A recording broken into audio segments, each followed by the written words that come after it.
Challenging the narratives of the Western world isn't easy.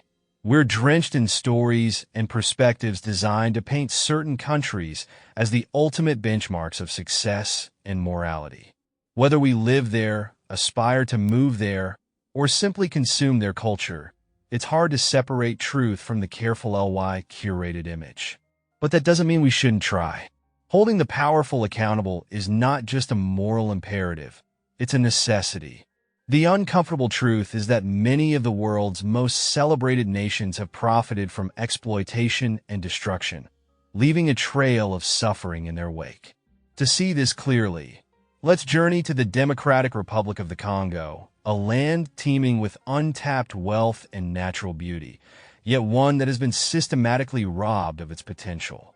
With its vast rainforests, fertile land, and a population of over 90 million, the DRC could be an economic powerhouse. Beneath its soil lie immense reserves of copper, cobalt, diamonds, gold, and uranium, resources critical to the modern world.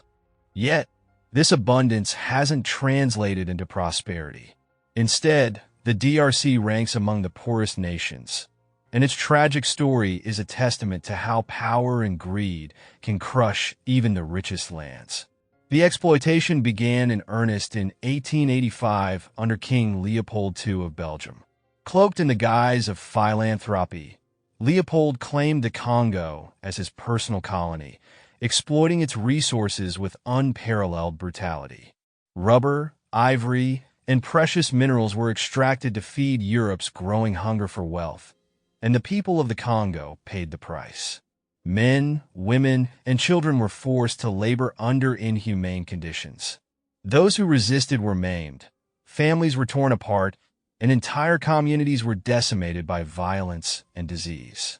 By the time Belgium's government officially took control of the Congo in 1908, the population had been so severely depleted that its estimated millions perished during Leopold's reign of terror. While the Belgian government claimed to bring order and development, the changes were superficial. Infrastructure like railways and roads existed solely to facilitate the export of goods. Meanwhile, Congolese people were systematically denied education, property rights, and opportunities to advance, creating deep divisions among ethnic groups that would plague the country long after colonization ended.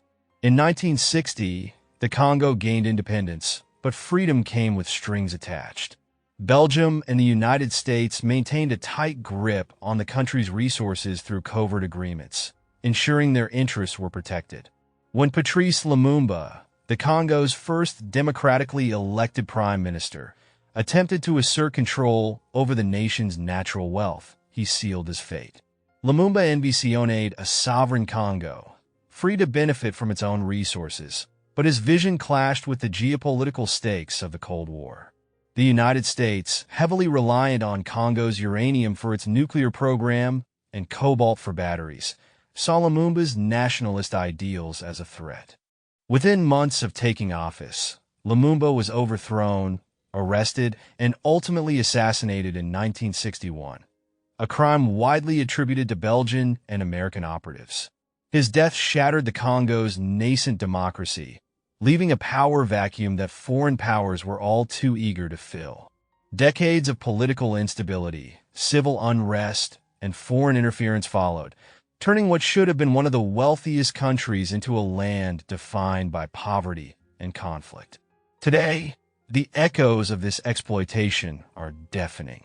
The DRC remains a dangerous place, plagued by armed conflicts often linked to control over its lucrative mines. In one of the most sobering realities, Congolese workers toil for meager wages to extract cobalt, a critical component for the batteries that power electric vehicles, smartphones, and other technologies. These devices, celebrated as hallmarks of progress, carry within them the blood and sweat of those forced to endure unimaginable conditions. Before we blindly celebrate nations for their technological advancements or global influence, we must question the hidden cost of their success. Who pays the price for their wealth? Who is left in ruin so they can prosper? These aren't comfortable questions, but they're necessary ones. The truth is messy and often unsettling, but uncovering it is essential. Don't let polished PR campaigns or media narratives fool you into complacency.